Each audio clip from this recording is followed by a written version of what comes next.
마가복음 1장 16절부터 28절까지의 말씀을 저와 여러분이 한 절씩 교독합니다. 갈릴리 해변으로 지나가시다가 시몬과 그 형제 안드레가 바다에 금을 던지는 것을 보시니 그들은 어부라. 예수께서 이르시되 나를 따라오라. 내가 너희로 사람을 낚는 어부가 되게 하리라 하시니 곧 그물을 버려두고 따르니라. 조금 더 가시다가 세베대의 아들 야고보와 그 형제 요한을 보시니 그들도 배에 있어 그물을 깁는데 곧 부르시니 그 아버지 세베대를 품꾼들과 함께 배에 버려두고 예수를 따라가니라.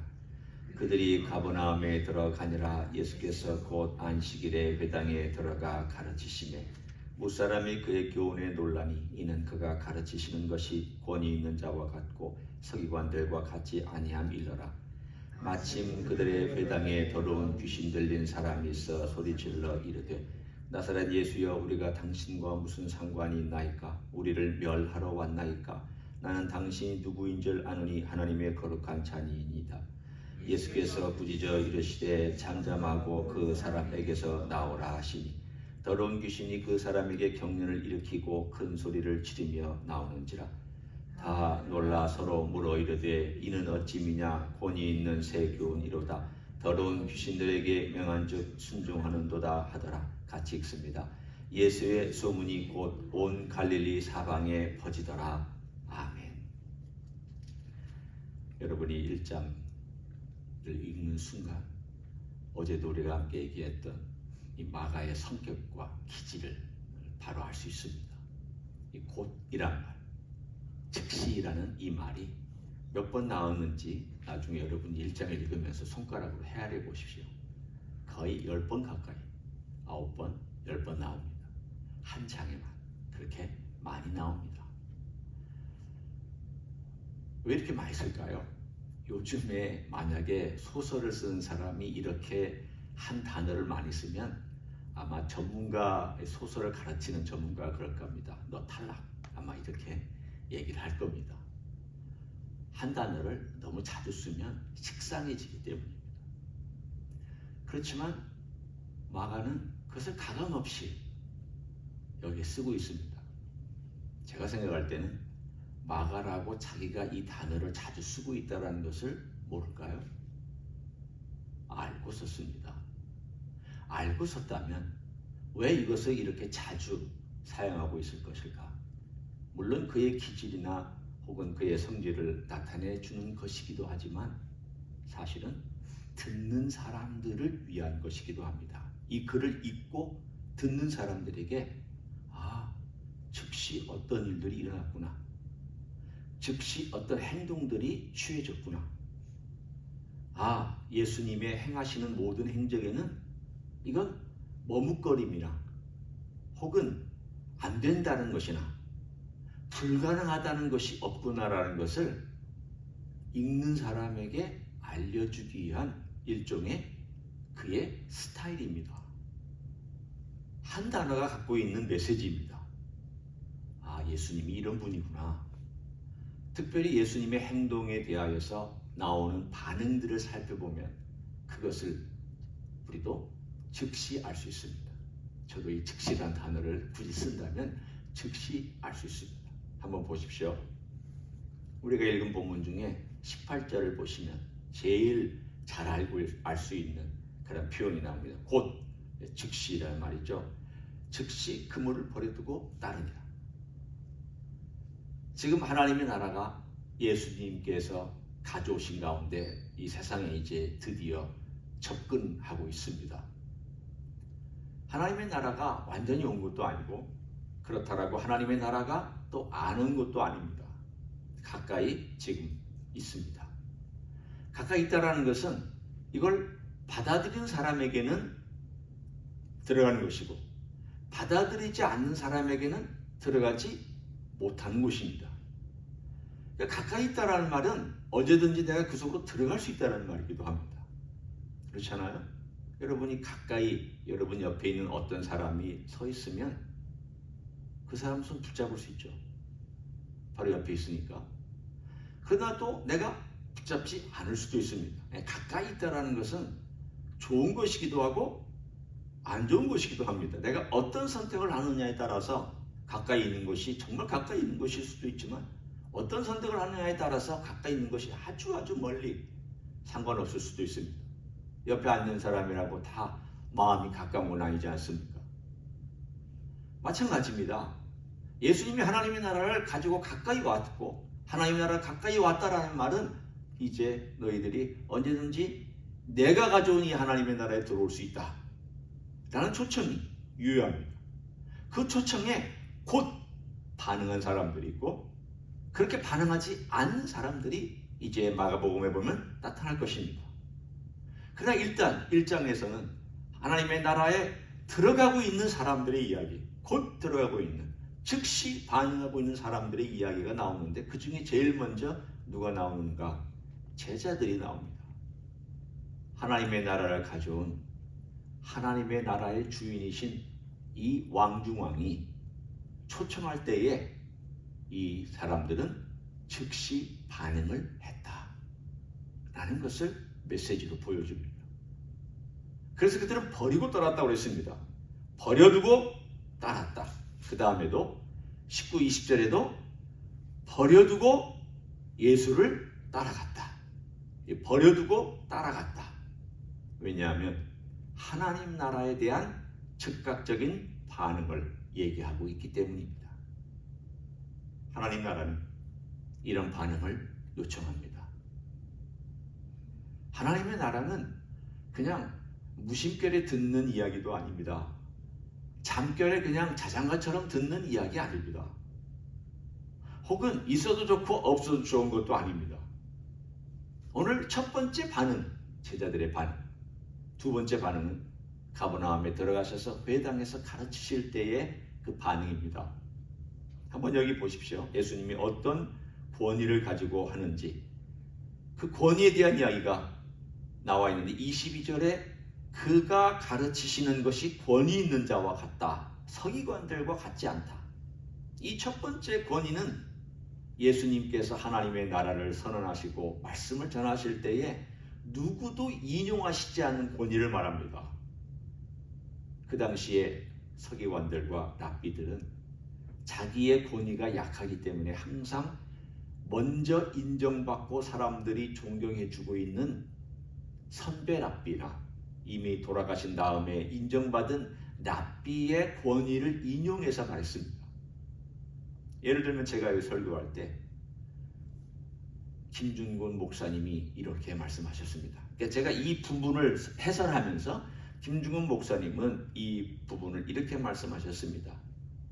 또 어떤 유명한 목사님의 이름을 들으면서 이 목사님은 여기를 이렇게 말씀했습니다. 그러면 여러분 듣기 좋습니까? 아유, 목사님 권위도 없으신가 봐. 그렇게 얘기하겠습니까? 권위 없다고 얘기하겠죠. 우리 목사님은 해석을 제대로 못해. 권위 있는 사람이 해석해 놓은 것을 읽어주거나 인용할 뿐이야 라고 얘기하겠죠. 그런데 그 당시에 모든 설교가 다 그랬습니다. 놀랍죠? 우리에게는 익숙하지 않은 설교 방식이죠. 그 당시에 회당에서는 설교를 했습니다. 가르치는 선생님이 여기하고 비슷합니다. 이렇게 책상이 있으면 여기에 앉아 있습니다. 앉아서 성경을 읽으면, 회당장이 성경을 읽어주면 그 성경을 풀이해 줍니다. 그럼 어떻게 풀이해 주냐면 랍비 가말리엘이 가라사대, 이 말씀의 뜻은 이러이러한 것입니다. 이렇게 살라고 우리 가말리엘 선생님이 말씀해 주신 것입니다. 이걸 설교라고 했습니다. 예수님은 그렇게 안 했습니다. 완전히 다르겠습니다. 이것은 이런 뜻이다. 하나님이 원하시는 것은 이것이다. 그러니까 듣는 사람들이 저분은 좀 다른데, 우리 서기관들은 저렇게 안 가르치는데, 그게 권위가 있었다는 뜻입니다. 두 번째 권위는 또 다른 권위입니다. 오늘 27절에 보면 귀신 들린 사람에게 귀신이 나오라고 명령을 하자 이 귀신이 나갔습니다. 그러다 27절에 다 놀라 서로 물어 이르되 이는 어찌미냐 권위 있는 새 교훈이로다. 22절에는 권위 있는 자와 같다 그렇게 얘기하다가 27절에 와서는 권위 있는 새 교훈이로다 라고 얘기했습니다. 한 가지가 더 덧붙여졌습니다. 무엇입니까? 귀신도 떤다. 귀신도 그 명령에 순종할 수밖에 없다. 말씀으로만 해도 귀신이 나간다. 그 당시에 축사가 유행했습니다. 유대교를 믿는 많은 사람들 중에 귀신을 쫓는 사람들이 있었습니다. 이 사람들의 하는 행위는 아주 그야말로 요란벅적지근했습니다. 막 모여서 기도한답시고 막 기도하고 우리식으로 기도원식으로 말하면 안찰하고 뭐 안수하고 뭐 하고 하는 이런 시끌벅적하게 했습니다. 그러니 귀신 쫓는 걸 사람들이 다 알았습니다. 주변에 있는 동네가 저기 귀신 쫓아내고 있구나라는 것을 알 정도로 그렇게 시끌시끌하게 했습니다. 예수님은 그렇게 하셨는지 한번 보십시오. 25절에 그냥 꾸짖어서 잠잠하고 그 사람에게서 나오라. 시끄럽습니까? 요란벅적 지그러웁니까? 예수님의 권위는 시끄럽지 않습니다. 말 많고 시끄러운 것은 권위가 없기 때문에 그렇습니다. 여러분 주변을 잘 살펴보십시오. 정말 권위 있는 사람은 시끄럽게 말 안 해요. 정말 권위 있는 사람은 소리 지르지 않습니다. 조용조용 얘기해도 그 권위가 다 먹혀 들어갑니다. 그러니까 부모로서도 알잖아요. 부모로서 부모가 막 시끄럽게 한다고 애들이 말 들어요. 물론 그 소리 때문에 엄마 아빠가 화났나 보다 그래서 약간 움츠려들 수는 있어도 그 속으로는 좋은 교육은 아니잖아요. 진정한 권위는 오히려 조용히 말하는 그 위엄과 그리고 그 이야기 속에 담겨져 있는 그 조용하게 담겨져 있는 무게 때문에 오히려 더 잘 들릴 수가 있습니다. 예수님의 권위를 한번 생각해 보세요. 나타나 있는 권위를 보면 세베대 아들들에게 날 따라오라. 베드로와 야곱, 베드로와 안드레에게 나를 따라오라. 그들 다 버리고 쫓았습니다. 귀신에게 떠들지 말고 나가라. 꼼짝 못하고 나갔습니다. 지금 예수님이 하나님의 나라를 어떻게 가져오고 있는지를 보여주고 있는 내용입니다. 봐라, 이게 복음이다. 복음은 시끄럽지 않다. 복음은 시끄럽게 막 떠들고 이런 것도 아니다. 네가 정말 하나님의 아들이신 예수 그리스도를 믿는다면 복음은 이렇게 힘있게 나타난다. 사람에게도 나타나고 귀신에게도 나타날 것이다. 예수님을 통하여 우리에게 말씀해 주신 메시지예요. 예수님의 생애를, 예수님이 누구신가를 설명해 주는 내용이기도 하면서 동시에 하나님의 나라가 어떤 것인가를 우리들에게 보여주는 내용이기도 합니다. 권위가 있습니다. 그런데 그 권위가 어떤 권위인가 하면 힘이 무한한 권위입니다. 두 종류예요. 권위는 힘이 뒷받침이 되어야 됩니다. 힘이 뒷받침되지 아니한 권위는 무기력합니다. 왕이 군대가 없으면 무기력해집니다. 왕이 행정력이 없으면 무기력해집니다. 예수님의 권위는 그분이 하나님의 아들이기 때문입니다. 왕이기 때문에 갖는 권위입니다. 이것은 말로 설명이 안 되는 권위입니다. 그러나 동시에 이 권위가 어떤 것인가를 읽는 독자들에게 설명해주는 또 다른 이야기가 오늘 1장에 나옵니다. 그것은 다른 것이 아니라 우리가 읽지 아니한 40절부터 있는 한 이야기 속에 담겨져 있습니다. 한 나병 환자가 예수께 와서 굴어 엎드려 간구하 이르되 원하시면 저를 깨끗하게 하실 수 있나이다. 왜 마가가 원하시면이란 단어를 쓰고 있습니다. 같은 맥락입니다. 예수님의 권위를 인정하고 있는 표현입니다. 진짜로 말한 것을 마가가 썼지만 마가가 또한 이 말을 굳이 여기에 표현하고 싶었던 것은 예수님의 권위를 보여주기 위해서 쓴 것입니다. 어떤 각도에서 쓰느냐에 따라서 저자가 이분을 이렇게 볼 수도 있고 다 맞는 이야기지만 이분을 저렇게 볼 수도 있고, 그런데 마가는 지금 예수님의 권위를 드러내기 위해서 이 단어를 썼습니다. 원하시면. 그랬더니 41절에 예수께서 불쌍히 여기사 손을 내밀어 그에게 대심히 이르시되 내가 원하노니, 권위를 얘기합니다. 깨끗함을 받으라. 그런데 이 권위는 따뜻한 권위입니다. 따뜻합니다. 보십시오. 예수께서 불쌍히 여기사. 우리가 주변에 부모님이나 또는 우리가 이제까지 학교를 다니면서 여기서 공부한 분들은 좀 다르겠지만 적어도 한국에서 초등학교, 중학교, 고등학교를 좀 다녔던 분들은 담임 선생님을 한번 떠올리시면 됩니다. 담임 선생님이 권위를 부릴 때 따뜻하게 권위를 해주신 담임 선생님이 얼마나 됐는가. 사실은 옛날에는요, 따뜻하게 권위를 가지신 분이 별로 없었어요. 대부분의 경우는 딱딱하고 매를 대고 소리 지르고 벌 주고 이런 것들로 군기를 잡으려고 무척 애를 썼습니다. 예수님의 권위는 그래도 따뜻합니다. 이게 지금 로마 사람들에게 매력적인 포인트입니다. 우리에게도 매력적인 포인트입니다. 예수님의 권위는 귀신도 복종하는데,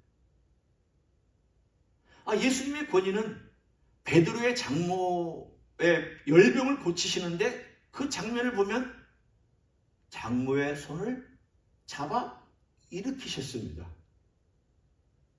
문둥병자에게 어떻게 하셨느냐? 손을 내밀어 그에게 대셨습니다. 권위 있는 사람이 이렇게 안 합니다. 여러분이 주변에 권위 있고 높은 사람이 이렇게까지 내려와서 하는 일을 봤습니까? 말로 다 하지. 물론 예수님 말씀만 하셔도 됩니다. 충분히 말씀만 해도 모든 것들이 다 이루어지는 분입니다. 그런 권세가 있고 그런 능력이 있고 하나님의 아들이고 하나님이시기 때문에 얼마든지 그렇게 하셔도 아무 문제가 없습니다. 다 이루어집니다. 그럼에도 불구하고 주님께서 직접 손을 내밀어 시몬의 베드로의 장모의 손을 잡아 일으켜 주셨고, 또한 나병 환자의 몸에 손을 대셔서 내가 너를 불쌍히 여긴다. 내가 너를 불쌍히 여긴다. 오늘 마가가 보여주고 있는 예수님의 모습을 보면은 이런 예수님이시구나. 이게 하나님의 나라구나. 하나님의 나라는 예수님의 나라인데, 그리고 예수님의 나라는 예수님이 주인이신데, 그럼 예수님이 주인이시면 예수님의 마음이 흘러야 되고 예수님의 정신이 흘러야 되고 예수님의 가르침이 흘러야 되고 예수님의 행하신 행적과 교훈이 흘러가야 되는데, 그럼 교회는 어떠냐? 나는 어떠냐? 나는 이 권위가 있느냐? 그것도 부드럽게 조용히, 그러면서도 능력 있게 이 권위가 행사되고 있느냐? 저는 여러분에게 권위 행사라고 이런 말 하는 거 아닙니다. 권위 있는 삶을 살고 있느냐를 묻고 있는 것입니다. 진짜 권위가 있다면, 우리에게 예수님에게서 흘러나온 권위가 있다면 우리의 삶은 주변이 바뀔 것입니다. 반응이 있을 것입니다. 이런 류의 일들이 나타날 것입니다. 이것이 하나님 나라입니다. 오늘도 이런 주님이 내 주님이라면, 이런 주님이 내가 모시고 사는 주님이라면, 그리고 내가 하나님 나라에 있다면 이런 류의 일들이 내 주변에도 나를 통하여 나타나게 해달라고 우리 주님께 나아가서 기도하고 또 그런 삶을 살아가는 여러분 되시기를 예수님의 이름으로 간절히 축원합니다. 기도하겠습니다. 고맙습니다. 하나님의 아들이시고 하나님이신 예수님께서 이 땅에 오셔서 제자들을 부르셨을 때 즉시 반응했습니다. 귀신들에게 명하셨을 때에 귀신들은 즉시 반응했습니다. 열병도 즉시 반응했습니다. 나병도 즉시 반응했습니다. 하나님의 아들의 명령에 반응하지 않을 것은 없었습니다. 그것이 하나님의 나라의 일이었고 하나님의 나라를 이 땅에 가져오신 우리 예수님의 일이었고 능력이었고 권위였습니다. 이런 권위 있는 삶이 우리 가운데도 예수님 때문에 분명히 있음을 믿습니다. 그런 삶을 살아갈 수 있도록 축복하여 주시옵소서. 이제는 우리 구주 예수 그리스도의 은혜와 하나님 아버지의 극진하신 사랑과 성령 하나님 교통하심의 역사가 오늘도 하늘과 땅의 모든 권세와 권위와 능력을 다 소유하신 우리 예수님을 모시고 하나님 나라에서 살아가는 하루하루가 우리 또한 권위 있는 삶을 살아가는 삶이 될 줄로 믿고 주님 앞에 나온 이 자리에 참여한 모든 종들 위해와 주임지 히스교회 위해와 이민교회들, 광국교회들과 선교사님들 위해 이제로부터 영원히 함께 하실지어다.